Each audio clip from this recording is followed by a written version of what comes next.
Arizona State football has been looking for some momentum as a program, and they might have found some in their spring showcase. Let's go. Locked On Pac-12, your daily podcast on the Pac-12 Conference. It's the Locked On Podcast Network, your team every day.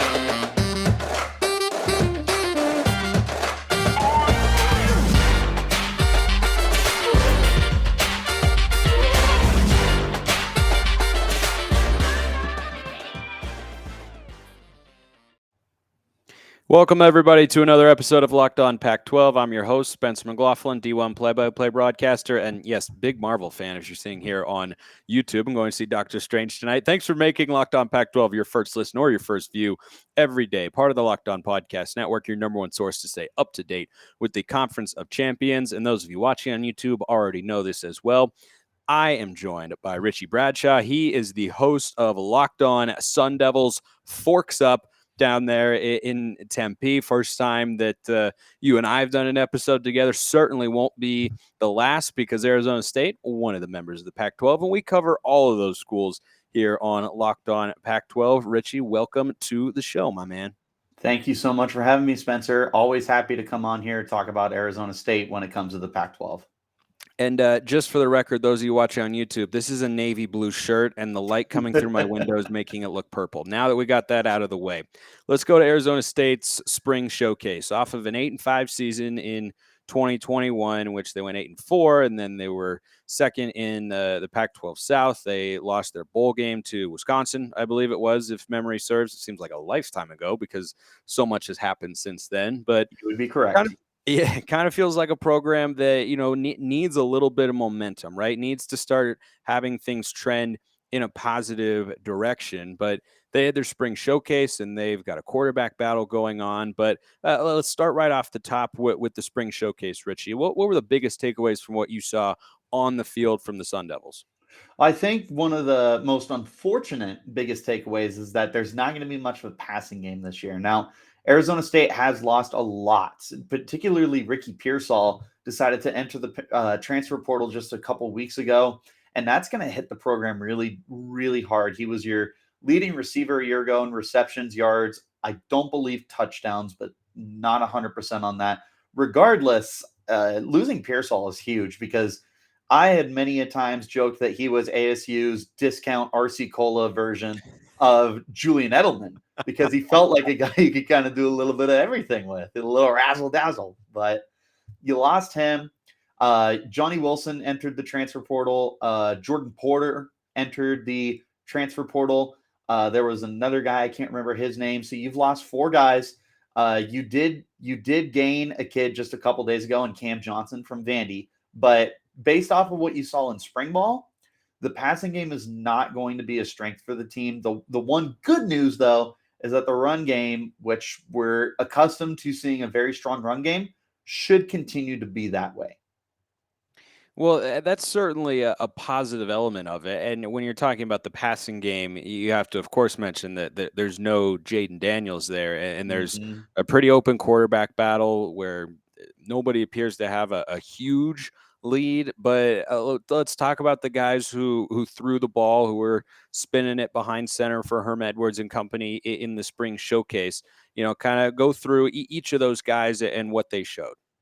Well, definitely Paul Tyson appeared to be the more confident passer. Tyson being that transfer from Alabama that everybody is so in love with because of the lineage. He is the grandson of the great Bear Bryant, and he was a 4-star quarterback recruit for Alabama. So there's a lot to be enamored with. But this also reminds me of a very similar situation a few years back where ASU got another Alabama transfer in the form of 5-star Blake Barnett, who didn't even get on the field. So it worries me that we're falling into the same trap. However, there's a lot to like with Tyson, because he is a strong-armed quarterback and he's a guy who can make a lot of confident reads, but he is very inexperienced. He had, I think, 13 pass attempts in his career, sitting behind Mac Jones and sitting behind, oh my goodness, just won the Heisman.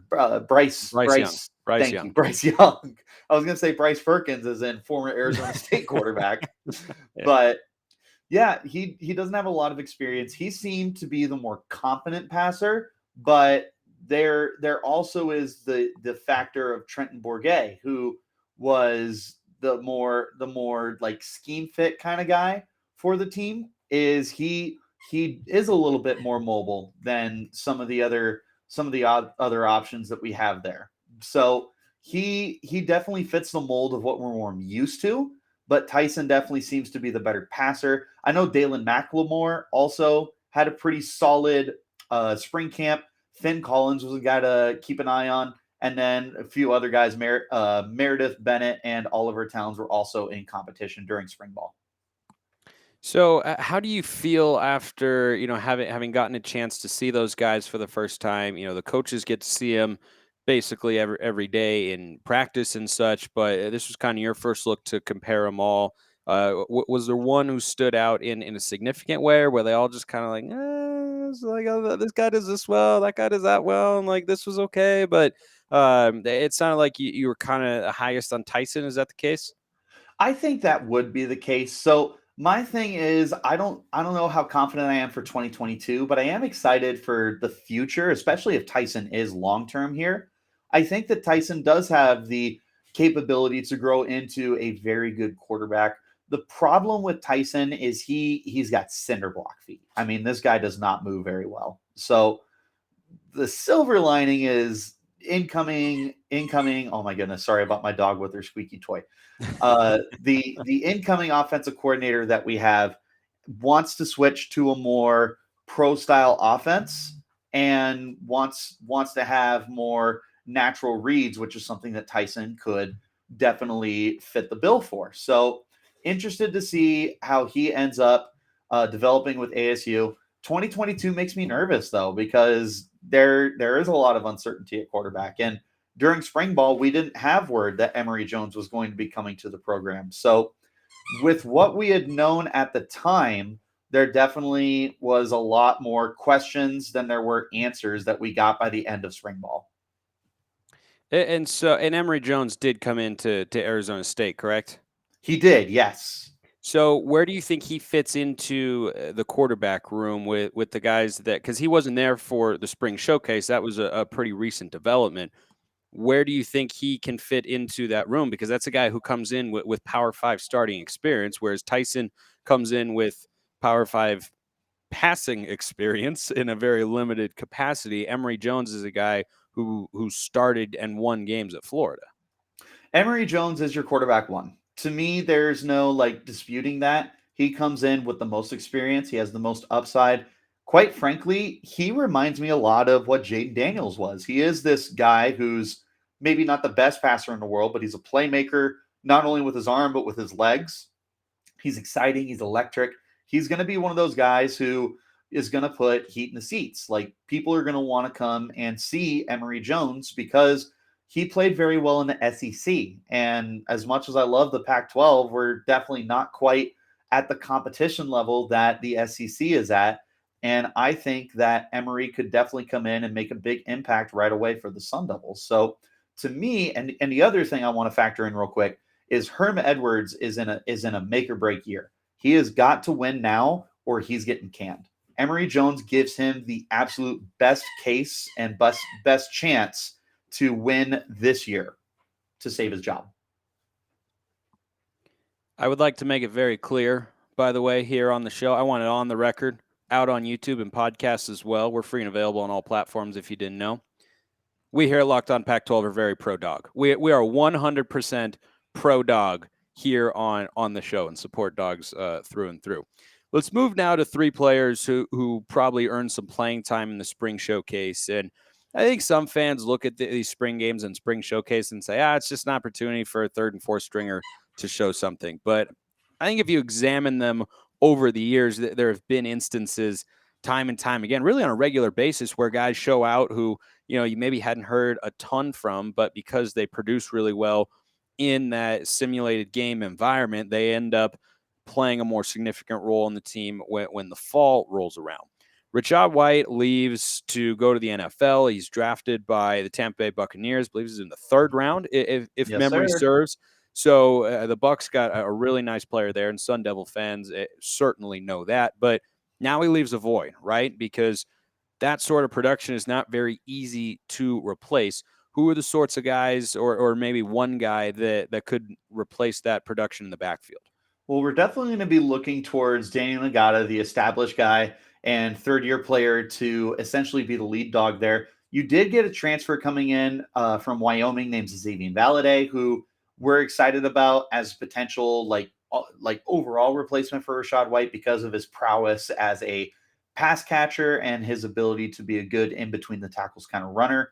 But there is one guy who did stand out to me in the form of Deonce Elliot. Now, Elliot, coming into his sophomore year for Arizona State, only had 3 carries for 6 yards last year, but he really stood out in spring ball. I thought he looked like a very confident runner and somebody who was definitely looking to make a name for himself this year. And quite frankly, I mean, obviously we're expecting Ngata and Valade to be the 1A, 1B to each other. But beyond him, there's going to be a lot of competition with, incoming freshman Tevin White coming in. I think that Deonce Elliot could definitely really boost himself this year and perhaps be like a more well-known commodity by the end of the season. And if the passing game is going to struggle as you expect that it might, then you might see a handful of running backs over the course of a game because you're trying to find the hot hand. Depending on what schemes or what plays are working or how the defense is playing, like different guys might have the hot hand on any given night. So having a variety of options there, I think, is a really, really good thing for Arizona State. Later in the show, we're going to get to Jermayne Lole, and that whole it is a weird situation in my view, and so we will most definitely get to that. But let's assume the worst comes to pass here, and he ends up leaving the program, and so Arizona State is looking for production on the defensive line. Who's somebody who could fill into that void, which they had to fill a season ago because he was out with an injury? Were there any guys on the defensive front who stood out in the spring showcase? Well, the good news is there seems to be a decent amount of D-line depth, and one of the main guys that I'm looking at is Omar Norman Lott. BJ Green will be coming back. Those two are definitely showing some ability from their freshman and sophomore and freshman years respectively. But look out for incoming defensive lineman Dylan Hall. So Dylan is a incoming transfer coming from a junior college, Antelope Valley, wherever that might be. I imagine that's probably somewhere in the Midwest. That sounds like a Midwest kind of school. But you know what? I'm going to look it up while you keep talking. All right, sounds good. So he's coming in. He seems super excited for his opportunity. He definitely showed out, and especially for the situation like you mentioned with Lole, is we don't know if he's coming back or not. In fact, he's got like a month booked out with visits that he posted on Twitter the other day. So we need to, like you said, assume the worst and assume that he's not going to be coming back, which means that we're going to need some good defensive line depth to back it up. And hopefully Hall can be that guy. Now, during his 2021 season, I got it pulled up here for me. He registered 4 sacks, 11.5 tackle for loss, 35 tackles, 2 forced fumbles, a pick, and 2 fumble recoveries and a forced fumble. So, I mean, he did a little bit of everything for you. And he's definitely going to be one of the guys that they're going to be relying on to provide some good depth for the defensive line. This is a very weak secondary all of a sudden, as you lost Jack Jones and you lost Chase Lucas and a bunch of other guys. You're going to need the defensive line to really bring up their A game. So he's going to be playing more off the edge as a 6'5", 250-pound pass rusher, which is a good thing because we definitely need more edge rushers than we do need interior linemen. And I think that Dylan Hall could perhaps take that step from junior college to Power 5 football. If you talk to any defensive coordinator, I think that he'll tell you good corners are often made by good defensive linemen because if corners know that they have to cover for a long time, they have to play their coverage assignment completely different, whether it's man or zone. But if they know that they're only going to have to stay with their receiver for 3, maybe 4 seconds, and they won't have to do an entire scramble drill, then they can play much more aggressively. And that's, the hallmark of any great defense is the ability to get pressure with 4. If you can get pressure with 4, it just opens up a lot of things for your defense at the back end. Speaking of the secondary, Khoury Bethley, a guy who I heard some rumblings about and showed some good things. What did you see from him in the spring showcase for the Sun Devils secondary? First of all, there is very few Sun Devils I am more excited about heading into this year than Khoury Bethley. Bethley coming from Hawaii, who was coached by former Arizona State coach Todd Graham. And really, that actually ended up being one of the things that drove him to end up coming to Tempe for Arizona State University, is the connection that Graham had to the program. Is Graham really boosted up the image that Bethley ended up having for the program, which led him to transferring to us. Now, this is a hyper productive player coming in from 4 years with the Rainbow Warriors. He registered 99 tackles last year, picked off 5 passes, and was just an absolute force all over the field. For what it's worth, he had 4 sacks. So this is a guy I think is a very versatile defensive back. I don't know if you line him up at corner, or you probably play him more at safety, where you can allow him to use that range and those instincts he has to really just fly around the field and make the plays that he's definitely capable of making. But I would tell you, he probably is the best player in that secondary right now. And this is a guy who is in his first year with the team. So through these spring practices, he stood out every single day, and he looked just as good during the spring ball game. And I think that heading into this year, he might be the best secondary player on your team. He might be one of, if not the best players on defense right now, with Eric Gentry gone and with Jermayne Lole potentially not coming back.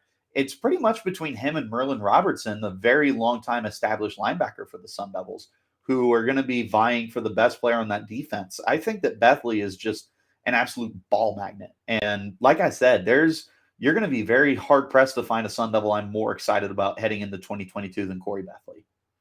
Something, X's and O's, Jimmys and Joes, and he certainly sounds like he can fall into the latter of that category. You mentioned Jermayne Lole, and he's got one of the most interesting transfer portal recruitments, frankly, I've ever seen, which we'll tell you about after I mention that our partners at BetOnline continue to be the number one source for all your betting needs and sports info. Find all the latest odds, news, and sports developments, including this year's basketball playoffs, Major League Baseball, go Mariners, fights, and even next season's NFL futures. BetOnline is your continued source for all your sports wagering information to live betting, playoffs, esports, and more. Head to the website today or use your mobile device to learn more about the trends in action. BetOnline, where the game starts. So it is Jermayne Lole, correct? Yes. Not Jermayne Lole. Jermayne Lole. Yes. I'm sure that I'm not the only person who has mispronounced that name, as he has made some headlines here in the portal, because he wants to come back to Arizona State, or so he says, but then he's also taking offers to 4 other schools. And then there's just the 4 most random schools you could possibly put together. Yes. Texas Tech, Florida, Louisville. No one's heard of Louisville football since Lamar Jackson was there. And then Oregon's in the mix. And then Oregon's in the mix as well. Yeah, it's such a strange... It's really, really weird. The school list is weird, and the fact that he's so actively wanting to be recruited and test the waters and such. What's kind of the latest on his status and whether or not Arizona State fans are likely to see him back in Sun Devil colors this year? At this point, I just don't know what to make of it, because he's gone on record to say that he is happy to come back to the program, but I mean, right now he feels like a prime free agent with all the visits that he's taking, and it feels like he's gonna take his time, and he should. Now, something a lot of people know about me is I am pro player.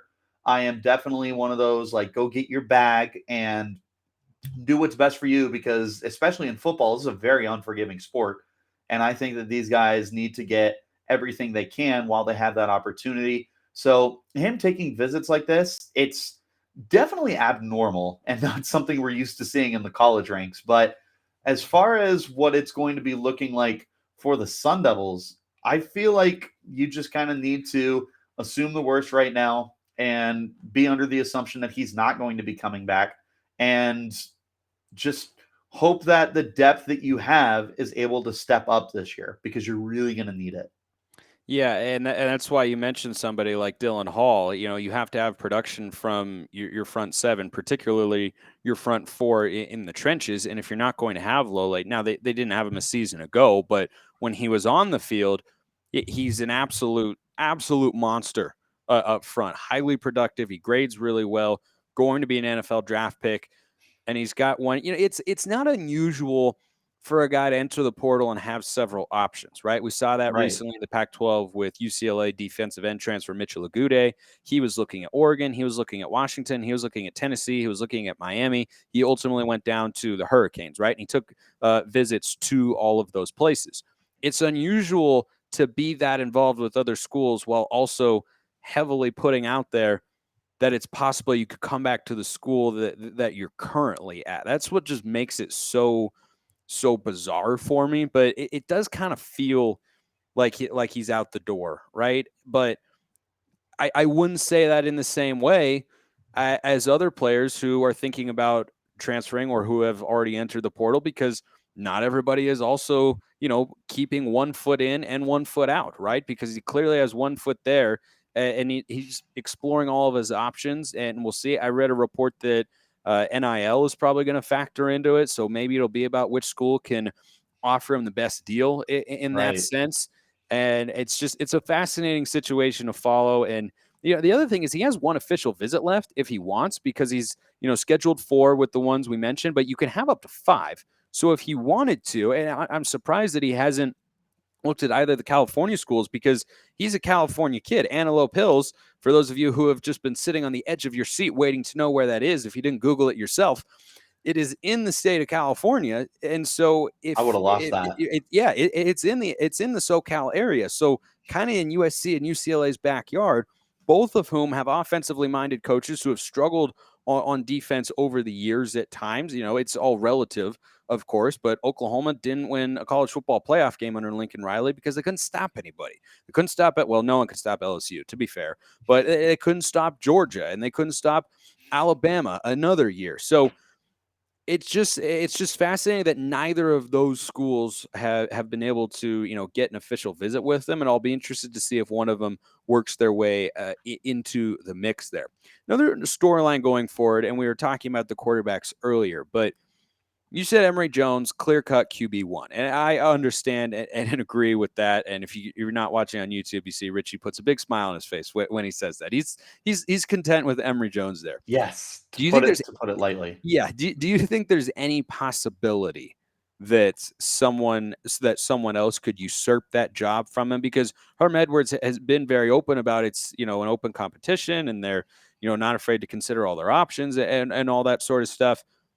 Do you think it's Emery Jones' job no matter what, or do you think that if fall camp rolls around and Tyson starts to look really sharp, or one of these other guys, steps up, that they could take the job away from him? I think the safest way to put it is it's Emery Jones's job to lose. So he comes in, he's the most talented, he's the most experienced, he's the best win now option for a coaching staff that needs to win now. However, they are going to roll with whoever they think gives them the best option. And if that is Trenton Bourguet, or if that's Paul Tyson, or even like a Dalen McLemore, like whoever they feel is going to give them the most wins and be the best fit for this offense, they're going to roll with. Not because they're trying to play for the future, but they're trying to play for right now.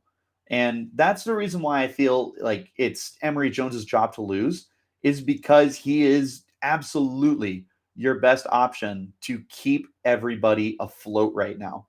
Because with all the allegations that are coming down from the NCAA recruiting stuff, everything that's been going on with the transfer portal, there are going to be heads that are going to roll if we can't find a way to win. So to me, it's Emery Jones. So it's got to be his show. And unless he proves otherwise, to me, he's the guy you got to roll with this year. It's strange to talk that way about a team that went 8-5 a season ago, whereas UCLA, which was building up from when Chip Kelly took it over, went 8-4, and they feel great and just gave him an extension after he was, kind of loosely tied to the Oregon opening and such, right? And Right. but I think it's very reasonable for Arizona State to have those sorts of standards, and I agree that they should, because it's just been so middling and the recruiting is way, way, way down. There's no reason for Arizona State to be last in the Pac-12 in recruiting, but that Absolutely agree. lots of factors at play there. Well, his name is Richie Bradshaw. He hosts Locked On Sun Devils. So any of you ASU fans out there, go check him out. Free and available on all podcasting platforms and on YouTube as well. Won't be the last time that we hear from him here. He will be a recurring figure, as he always has been. Richie, great to talk to you, man. Thank you so much, Spencer. Always fun to come on the Locked On Pac-12 and brag about my Sun Devils. Yes, indeed. That's precisely why we bring you on. Nothing else. No other insight. Just brag about ASU. I appreciate everybody listening or watching. I'll see you next time, and have a wonderful rest of your day.